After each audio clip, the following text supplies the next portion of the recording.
On the evening of 3rd April, a man armed with a sharp-edged weapon and shouting Allahu Akbar tried to forcibly enter the premises of the Korakhnath temple in Uttar Pradesh. The man, identified as Ahmad Murtaza Abbasi, attacked and injured 2 police constables before he was overpowered.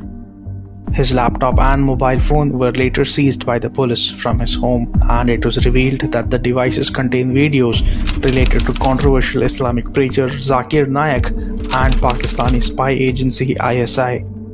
While this brazen terrorist attack on a Hindu temple is shocking by itself, the whitewashing being done by the media to garner sympathy for the attacker is even more shocking. While any neutral and unbiased media house would term this attack for what it is, an act of terror, and report on how the nation's majority community is being targeted in similar attacks by a particular group of people, India's media outlets are focusing on one thing: the attacker's IITN tag. Here is the news report on the attack from the NDTV website. Note that the headline calls the attacker an IIT grad. The article goes on to call him an engineer and not a terrorist. Here is a tweet from NDTV reporting on the attack, which calls the attacker an IIT graduate. As with the news article's headline, the tweet does not mention his religious identity or ideological leanings.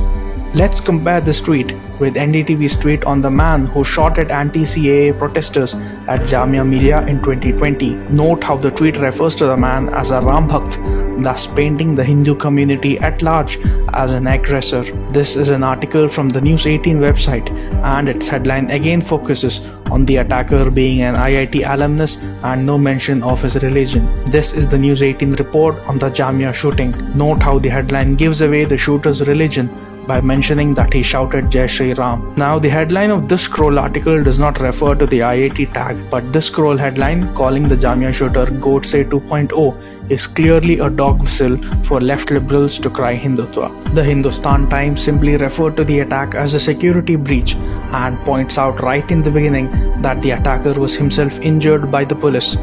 For comparison's sake, here is their front page with reports on the Jamia shooting, one calling it a hate crime and another report on radicalization in the shooter's social media posts. Other newspapers too carried front page reports on the Jamia shooter in what appears to be a sensationalist manner. But have they done the same kind of reporting for the Korakhnath temple attack?